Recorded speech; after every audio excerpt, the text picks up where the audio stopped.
Yang perlu diketahui dalam masalah alam barzah adalah semua orang yang punya dosa, dan tidak sempat bertaubat di dunia, maka sudah cukup mendatangkan azab kubur padanya.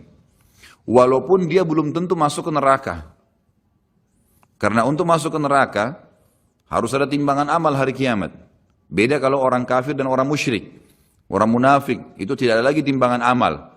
Mereka sudah langsung diseret ke dalam api neraka. Ditimbang amal ini adalah orang-orang yang beriman. Orang yang beriman kepada Allah tapi masih punya dosa, maka ditimbanglah amalnya. Melalui timbangan ini nanti dilihat, kalau amal baiknya lebih banyak, maka dia masuk ke dalam surga. Kalaupun amal buruknya lebih banyak, masih dilihat lagi, apakah Allah masih mau memaafkan dia, atau misalnya dia masih bisa mendapatkan syafaat saudara-saudaranya, kerabatnya, orang yang kenal dia, atau Rasulullah SAW sendiri, bisa saja. Jadi dia bisa saja selamat ke surga. Jadi untuk masuk ke neraka itu ada proses.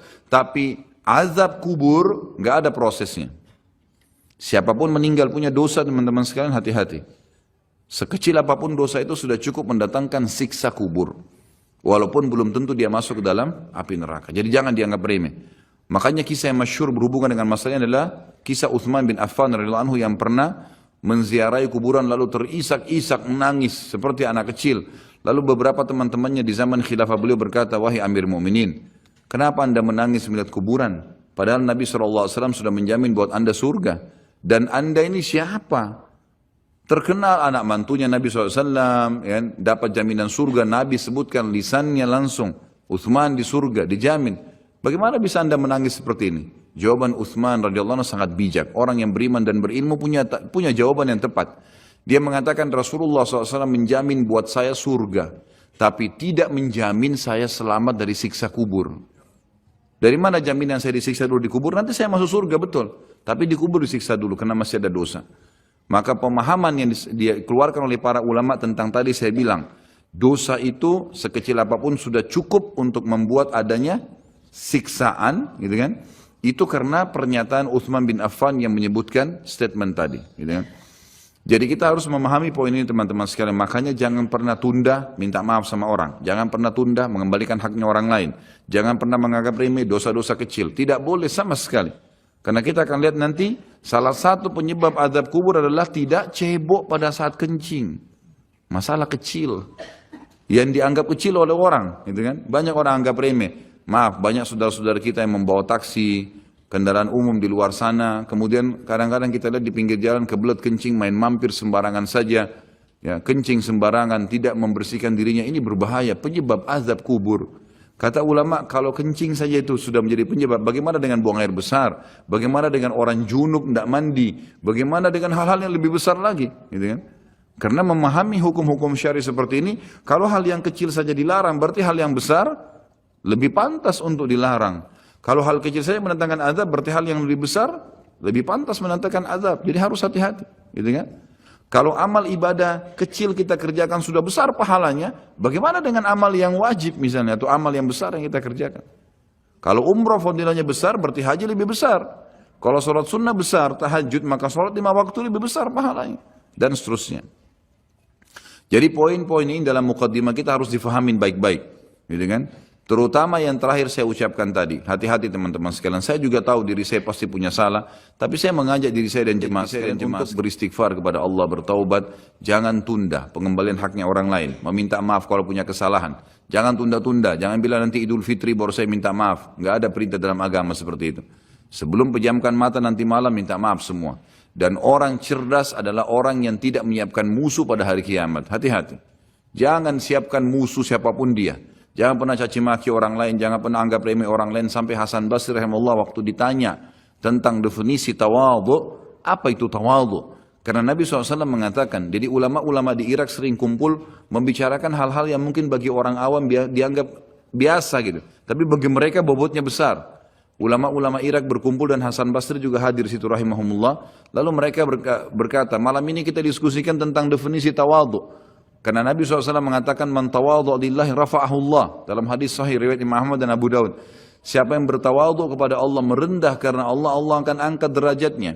Maka setiap orang ulama memberikan definisinya masing-masing sampai akhirnya tiba di giliran Hasan Basri rahimahullah, mereka berkata, wahai apa pendapat anda wahai ayahnya Abdullah? Ya. Maka Hasan Basri mengatakan kalian sudah memberikan banyak sekali definisi. Kalau menurut saya tawadhu ialah jangan kau lihat siapapun muslim di depan matamu, ya, kecuali kau sudah langsung menanamkan dalam dirimu kalau dia lebih baik daripada kamu. Itu tawadhu. Siapapun dia. Mau dia cuma mungut-mungut sampah di pinggir jalan, mau dia cuma ini, mau dia cuma itu, tetap kita harus menganggap dia lebih baik daripada kita. Sehingga tidak ada celah untuk menganggap diri kita lebih baik. Dan akhirnya muncul kesombongan. Karena hadis jelas. Hadis yang sahih mengatakan siapa yang dalam hatinya seperti biji sawi dari kesombongan, maka tidak akan mencium bau surga. Berat, gitu kan? Makanya kita harus kemas diri kita dengan ketawadhuan itu misalnya. Kita merendah. Maka harus ini, ya, kembalikan semua hak-hak orang, minta maaf, kalau pernah mengambil barang orang yang tidak jelas, kembalikan, kalau tidak, sedekahkan sejumlah itu, semua selesaikan, jangan ada masalah, ya, jangan pernah ada masalah, jangan siapkan musuh. Imam Bukhari rahimahullah pernah berhenti berburu hanya karena meleset anak panahnya kena pagar tetangganya, gitu kan? Diajak teman-temannya kita memanah yuk, berburu, beliau senang berburu. Kemudian pada saat beliau lagi latihan panah, ternyata anak panahnya sempat mencuil sedikit pagar kayu tetangganya. Lalu dia panggil gulamnya, gulam ini kayak pembantunya, sampaikan ke teman-teman saya kalau saya tidak jadi memanah, saya tidak jadi berburu, dan sampaikan kepada tetangga kalau Bukhari minta maaf. Muhammad namanya tentu, Muhammad minta maaf, gitu kan. Sampaikan dan siap mengganti pagar yang rusak itu. Begitu pembantunya Imam Bukhari datang ke tetangga tersebut lalu berkata, ya, Syekh Imam Bukhari menyampaikan maaf karena pagar anda tercuil diperlihatkan. Lalu tetangganya tersenyum dan berkata, jangankan pagar saya, rumah saya semua buat Imam Bukhari. Saya tidak perhitungan dengan masalah itu. Waktu pembantunya Imam Bukhari kembali ke rumahnya, apa yang terjadi? Lihat orang soleh dan orang beriman, tahu dan yakin dengan adanya siksa dan azab kubur, tahu ada akhirat dan hisab. Maka apa yang terjadi? Imam Bukhari sujud syukur kepada Allah, kemudian bersedekah sekian ribu dirham, hanya karena tidak jadi ada musuh dari tetangga yang dia cuilkan pagarnya. Coba teman-teman, berapa banyak sendal yang ngantung injak? Hah? Berapa banyak air yang kepercik kena orang lain? Berapa banyak ini, berapa banyak itu? Berapa banyak yang kita anggap remeh mengambil karena teman punya dan seterusnya. Ini hati-hati. Jangan siapkan musuh hari kiamat. Azab kubur datang kepada siapapun yang masih punya dosa. Dan dosa ada hubungannya dengan Allah subhanahu wa ta'ala, ada hubungannya dengan makhluk. Kalau berhubungan dengan Allah Azza wa Jalla, kita bertaubat kepada Allah. Allah Maha Pemurah. Dia akan terima taubat hamba-hambanya asal ikhlas. Tapi dengan makhluk nggak bisa. Mencuri, menggunjing, memfitnah, ya, mengambil, memakan, ya, merusak namanya orang lain. Ini nggak boleh. Ini harus selain taubat kepada Allah, meminta maaf kepada orangnya. Nah, ini tidak boleh ditunda ini. Nggak ada gengsi di sini. Jadi ini manfaat yang sangat besar dalam muqaddimah pembahasan masalah azab kubur. Kita dengarkan dalilnya. Dalil-dalil naqli secara wahyu disebutkan oleh Syekh Abu Bakar rahimahullah. Yang pertama berita dari Allah subhanahu wa ta'ala tentang kenikmatan dan azab kubur. Seperti di dalam firman-Nya disebutkan, surah Al-Anfal ayat 50-51. A'udzu billahi minasyaitonir rajim. Walau tara idh yatawaffal ladina kafarul malaikatu yadribuna wujuhahum wa adbarahum wa dhuqu adzabal hariq. Dzalika bima qaddamat aydikum wa anna Allah laisa bidhallamin lil 'abid. Kalau kamu melihat, kalau seandainya kalian bisa melihat, kata Allah Azza wa Jal, bagaimana para malaikat mencabut jiwanya orang-orang kafir dan memukul, seraya memukul muka dan belakang mereka, bokong mereka. Dan dikatakan pada saat itu, rasakanlah oleh kalian siksa neraka yang membakar. Tentulah kalian akan merasa ngeri. Demikian itu disebabkan oleh perbuatan tangan kalian sendiri. Sungguhnya Allah sekali-kali tidak menganiaya hambanya. Kata ulama tafsir ini maksud adalah pada saat dicabut ruhnya, dihantam wajah dan bokongnya, kemudian dirasakan rasa panas. Pada saat dimasukkan ke kuburan, dia akan merasakan juga panasnya api sampai dibangkitkan pada hari kiamat. Ini makna tafsir dari ayat. Juga dihubungkan dengan yang lainnya adalah Allah subhanahu wa ta'ala menutup ayat ini sambil berkata, itu karena perbuatan tangan kalian sendiri. Kata ulama tafsir, Allah Azza wa Jalla dengan kemahamurahannya, walaupun orang kafir, Fir'aun menantang Allah menganggap dirinya Tuhan, masih didakwahi dan sampai detik terakhir sebelum dia ditenggelamkan masih diberikan kesempatan untuk taubat. Makanya kata Nabi SAW, wala yahliku illa halik, tidak ada orang yang masuk neraka kecuali orang yang bobrok. Karena sampai dia mau meninggal, sinyal Allah terus datang untuk taubat. Baik dari lisannya orang lain kah, fenomena yang terjadi kah, ada saja. Maka orang yang cerdas harus bisa mengambil pelajaran. Teman-teman, ulama juga menitikberatkan begini. Setiap azab Allah akan datang yang besar, Allah selalu datangkan azab yang kecil sebagai peringatan. Sebelum seseorang itu rubuh hotelnya, terbongkar aibnya karena dia berzina, akhirnya dibuka orang seluruh dunia bisa melihat. Maka pada saat pertama dia mau berzina, Allah subhanahu wa ta'ala tanamkan rasa takut dalam dirinya. Khawatir ketahuan. Tangkap tak sinyal itu? Enggak, tetap ngotot jalan. Baik, setelah itu Allah subhanahu wa ta'ala buat pasangannya telepon. Ada temannya telepon, gitu kan? Atau pasangan yang sedang dia akan ini juga begitu. Tetap juga tidak mau.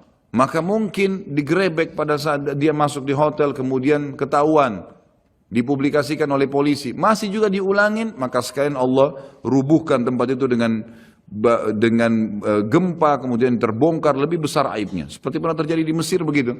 Akhirnya rubuh sebuah hotel yang memang selalu dipakai untuk zina, dan banyak sekali, subhanallah, dengan hikmah Allah, orang-orang yang berzina meninggal sementara mereka lagi berzina dan tidak rusak badannya di hotel itu, sementara hotelnya hancur.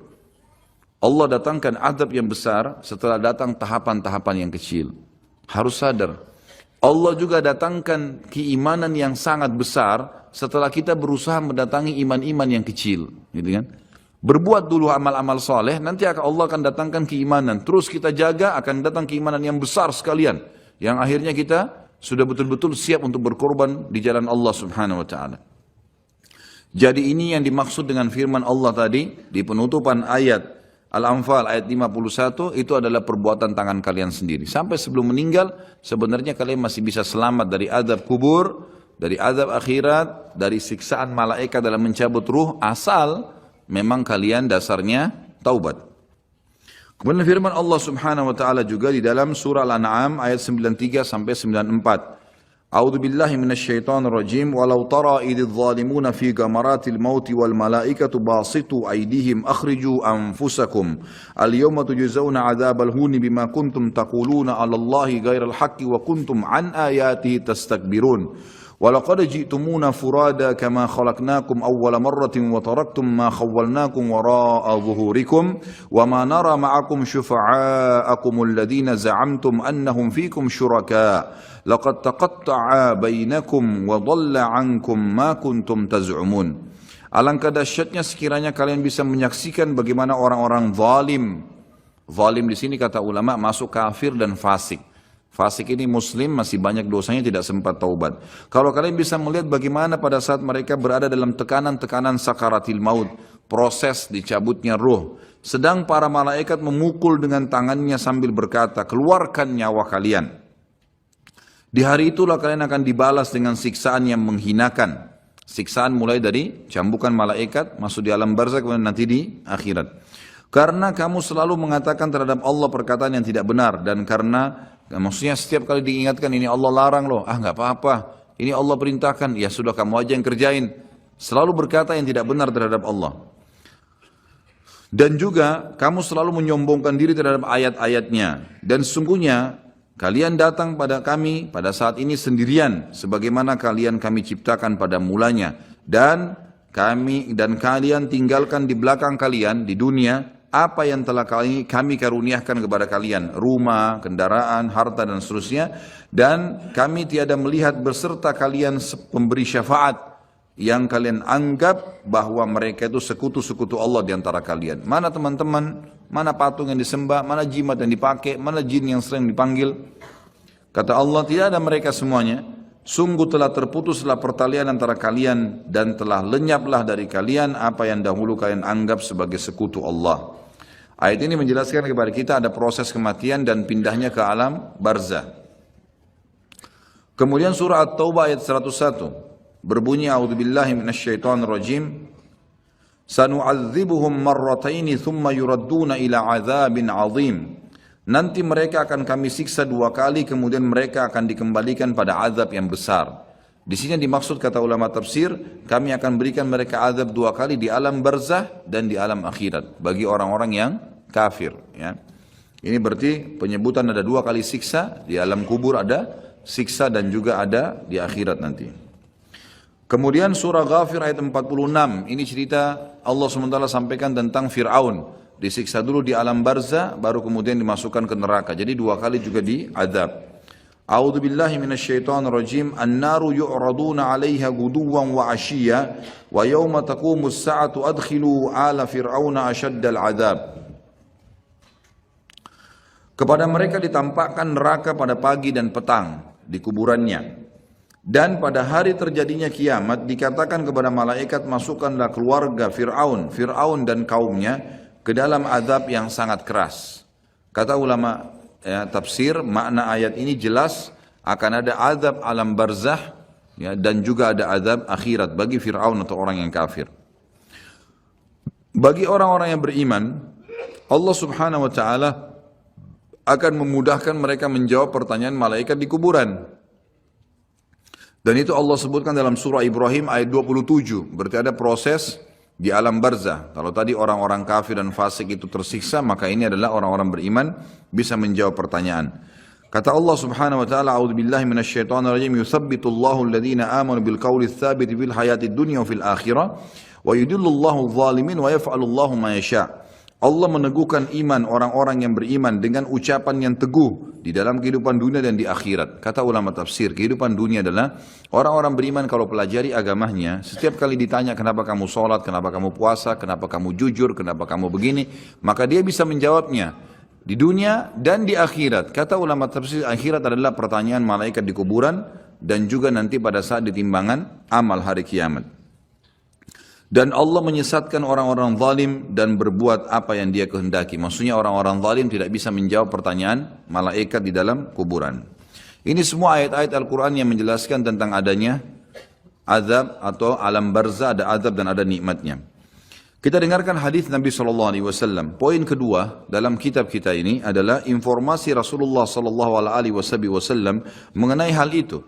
Seperti dalam sabdahnya, innal abda idza wudi'a fi qabrihi wa tawalla anhu ashabu wa innahu la yasma'u qar'ani 'alihim atahu malakani fayaq'idani fayaqulani lahu ma kunta taqulu fi hadha ar-rajul li Muhammadin sallallahu alaihi wasallam fa amma al-mu'minu fayaqul asyhadu annahu abdullahi wa rasuluhu fayuqalu lahu unzur ila maq'adika minan nari qad ab'adaka Allahu bihi maq'adan qad abdalaka Allahu bihi maq'adan minal jannati fayarahuma jami'a. وأما المنافق أو الكافر فيقولان له ما كنت تقول في هذا الرجل فيقول لا أدري كنت أقول ما يقول الناس فيقال له لا دريت ولا تليت ويضرب بمطارق من حديد ضربة فيصيح صيحة يسمعها من يليه من غير الثقلين. Sesungguhnya seorang manusia apabila telah diletakkan di dalam kuburnya dan ditinggalkan oleh para pengantarnya, sesungguhnya ia masih mendengar bunyi gesekan sendal mereka. Lalu ia didatangi oleh 2 malaikat. Kemudian 2 malaikat itu mendudukkannya dan berkata kepadanya, bagaimana menurut keyakinanmu tentang laki-laki itu? Yang dimaksud adalah Nabi Muhammad SAW. Maka seseorang mukmin akan menjawab, aku bersaksi bahwasanya dia adalah hamba dan utusan Allah. Lalu dikatakan kepada mayat tersebut, lihatlah tempat dudukmu dari neraka telah diganti oleh Allah dengan tempat duduk dari surga.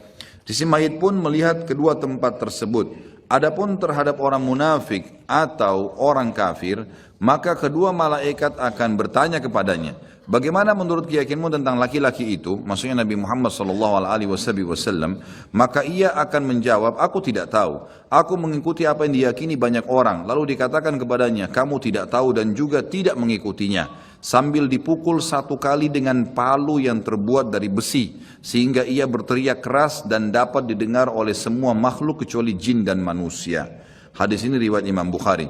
Ditambah dengan riwayat yang lain, sama juga sahih, kata Nabi SAW, lalu malaikat mencambuknya dengan besi. Ini tidak disebutkan dalam buku sini, saya tambahkan, ditambukkan dengan besi yang semua makhluk Allah mendengarkan kecuali jin dan manusia. Dan kalau jin dan manusia mendengar pencambukan tersebut, maka mereka akan meninggal seketika karena kerasnya cambukan itu.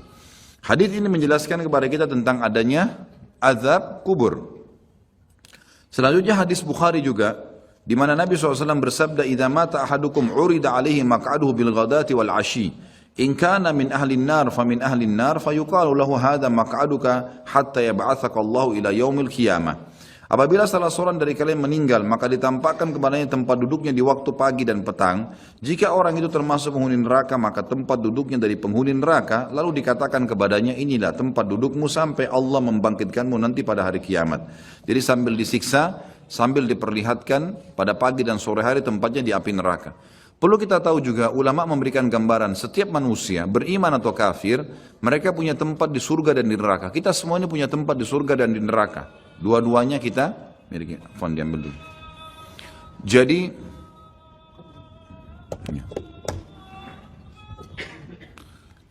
kita semua ini punya tempat di surga dan di neraka.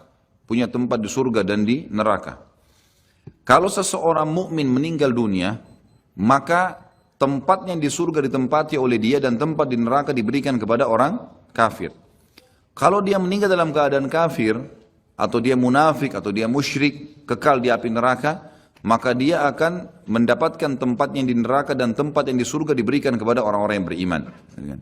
Karena hadis ini menjelaskan kepada kita, tempatnya diberikan yang di neraka misalnya, tempatnya diberikan yang di surga, gitu kan, diberikan, maka diberikan kepada dia tempat yang layak dia dapatkan. Kalau dia beriman tapi masih punya dosa, layak masuk neraka dulu, maka dia akan tempati tempatnya di neraka. Setelah dosanya bersih baru dia masuk ke dalam surganya. Seperti itu memahami makna daripada hadis tadi. Kemudian juga ada hadis yang lain, tidak disebutkan dalam buku ini, saya sebutkan, kata Nabi SAW, kalau seseorang mukmin meninggal dunia maka akan datang kepadanya 3 sosok malaikat. 2 malaikat rahmat kiri kanan membawa kain kafan dari surga, dan 1 malaikat maut diubun-ubun kepalanya yang mengatakan kepadanya, hai jiwa yang baik, kembalilah kepada rahmat dan pengampunan Tuhanmu. Maka ruhnya keluar lebih mudah daripada air dari mulut kendi. Kemudian ditangkap oleh malaikat rahmat dan dibungkus dengan kain kafan dari surga, lalu dibawa ke langit. Begitu menembus 7 lapis langit, setiap malaikat di langit berkata kepada malaikat rahmat, siapa ini? Sungguh mulia ruh ini. Kata Nabi SAW, karena ruhnya mengeluarkan wangi yang lebih wangi daripada bau kasturi. Dan insya Allah mudah-mudahan kita termasuk di sini.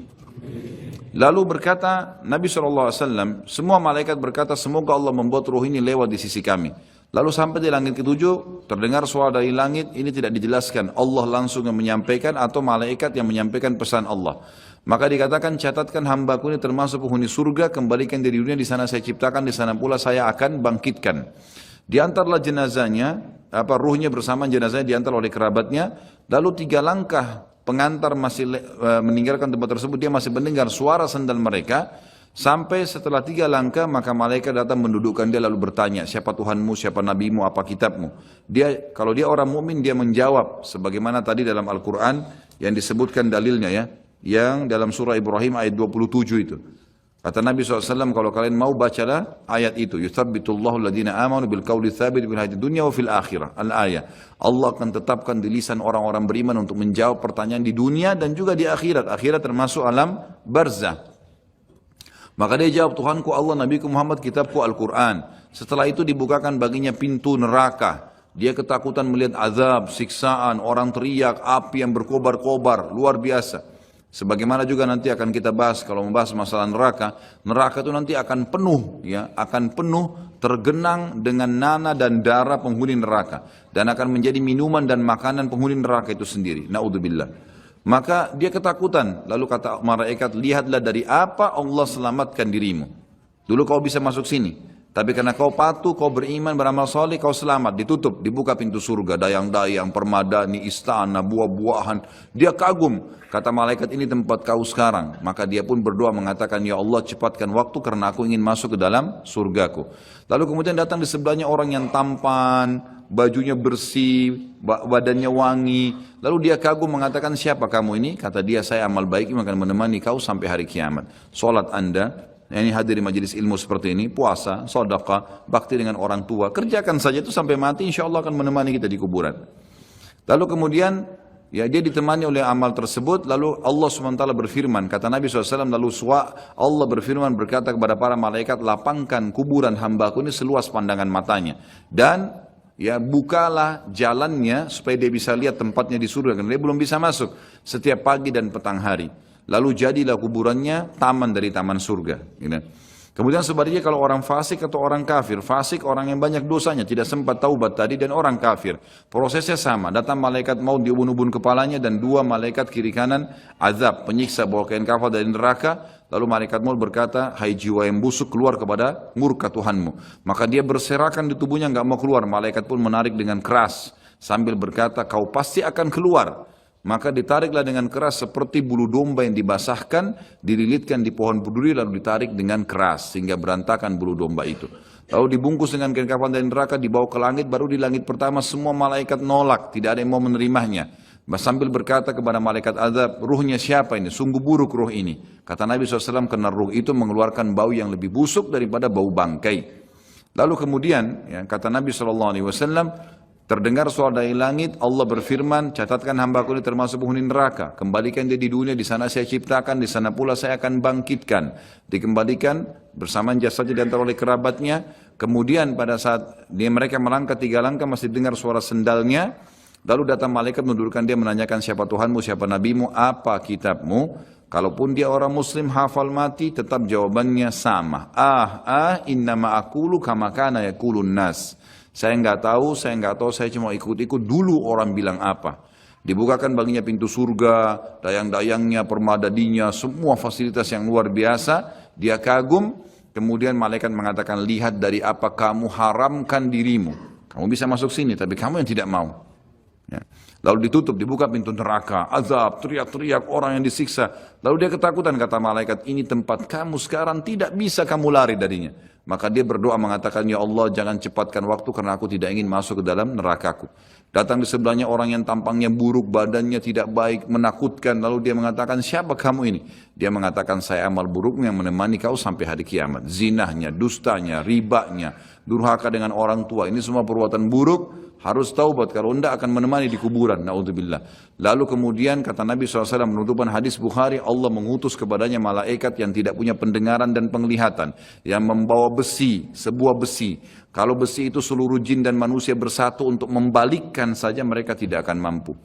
Lalu dihantamkan ke orang ini sampai dia hancur, kemudian diulangi lagi, begitu terus sampai hari kiamat. Riwayat lain mengatakan juga, riwayat Bukhari penutupannya, Allah subhanahu wa ta'ala membuat dinding kuburannya menjepit sampai tulang rusuknya seperti ini, kemudian diulangi lagi. Ulama hadis menggabungkan kedua hadis berkata, dia sambil dipukul, sambil dijepit, hancur, diulangi lagi. Begitu terus sampai hari kiamat. Jadi ini, na'udzubillah, azab kubur yang sudah disampaikan oleh Nabi SAW. Bersyukurlah teman-teman kita sudah tahu dari sekarang, ya tinggal bagaimana menjaganya. Nabi SAW dalam hadis yang lain riwayat Bukhari juga selalu berdoa agar dijauhkan dari kuburan. Sebagaimana doa sebelum salam, Allahumma inni a'udzubika min adabil qabri wa min adabin nari wa min fitnatil mahya wal mamati wa min fitnatil masih dajjal.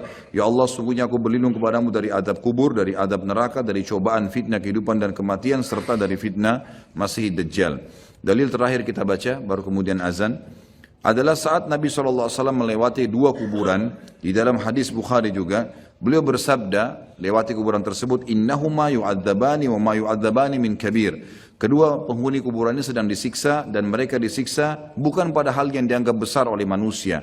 Thumma qala, bala amma ahaduhuma. Lalu beliau berkata, sebenarnya itu bisa dikategorikan dosa besar. Kalau salah seorang dari mereka, fakana yas'a bin namima, karena suka mengadu domba. Wa ammal akharu fakana la yastatiru min bauli. Yang satunya lagi tidak bersuci pada saat dia sedang kencing. Yang terakhir dalil nakli adalah poin ketiga, berimannya jutaan para ulama, orang-orang soleh dan orang-orang mukmin dari umat Nabi Muhammad SAW dan umat-umat yang lain kepada adanya azab kubur dan kenikmatannya serta segala apa yang diriwayatkan berkenaan dengannya. Silakan azan dulu, insyaallah baru kita lanjutkan. Atau kiamat mempunyai konsekuensi iman kepada adanya azab dan kenikmatan kubur. Kalau kita sudah bahas di pasal-pasal sebelumnya, beriman kepada Allah di 4 pasal, dan beriman kepada malaikat-malaikat di pasal kelima, kemudian terus beriman kepada kitab-kitab, maka ini ada juga beriman kepada hari kemudian yang sudah kita bahas sebelumnya. Ini semua memiliki konsekuensi juga sama, adanya beriman kepada azab dan kenikmatan kubur serta segala yang berkenaan dengannya. Sebab semua masalah itu termasuk masalah gaib. Maka barang siapa beriman kepada sebagiannya, maka secara akal sehat ia wajib dan harus beriman kepada sebagian yang lain. Ini secara akal. Yang kedua, masalah azab kubur atau kenikmatannya atau apa saja yang terjadi di dalamnya seperti pertanyaan kedua malaikat bukan hal yang dinafikan oleh akal atau dianggap tidak mungkin, bahkan sebaliknya. Akal sehat pasti membenarkannya dan memberikan kesaksian akan kebenarannya. Artinya tidak ada sesuatu yang membuat orang menolaknya. Ya, karena itu bisa ditangkap. Bagi orang beriman dia bisa menangkapnya. Karena banyak hal-hal yang tidak kelihatan dengan mata itu bisa ya ada seperti perasaan manusia. Juga nanti akan beliau titik beratkan. Poin ketiga secara akal, menguatkan poin kedua adalah orang yang tidur kadang bermimpi tentang sesuatu yang membahagiakannya. Ia merasakannya dan menikmati pengaruh pada jiwanya. Hal ini ia akan bersedih dan prihatin jika ia terbangun di saat sedang asyik bermimpi. Sebagaimana ia juga kadang bermimpi tentang sesuatu yang ia tidak suka dan ia merasa terganggu. Di mana ketika ia terbangun, ia bersyukur kepada orang yang membangunkannya. Kalaulah ada seseorang yang membangunkan di saat ia sedang merasakan kenikmatan atau merasa terganggu di dalam tidurnya yang benar-benar sedang terjadi pada jiwanya, bahkan ia terpengaruh dengannya, padahal itu adalah hal yang tidak dapat diketahui dengan mata atau tidak kelihatan dengan mata telanjang dan tidak dapat kita saksikan secara kasat mata dan tidak pula ada seorang yang mengingkarinya. Maka bagaimana azab kubur dan kenikmatannya diingkari padahal ia sangat mirip dengan mimpi? Atau kesimpulannya adalah, ini sebagai penutup poin ketiga terakhir, adalah kata para ulama, orang yang hidup di dunia pada saat dia meninggal seperti orang yang bangun dari tidur. Jadi pada saat dia tiba-tiba melihat malaikat maut datang, maka seperti orang yang tidur kaget. Disitulah dia melihat kehidupan yang sebenarnya. Malaikat datang mencabut ruhnya, semua fakta yang disampaikan secara wahyu dia akan lihat. Dan semenjak itu dia akan menghadapi kehidupan yang abadi. Tidak ada lagi kematian. Karena mati cuma satu kali. Jadi seperti orang yang baru bangun tidur dan akhirnya dia kaget. Seperti itulah orang yang menghadapi kematian.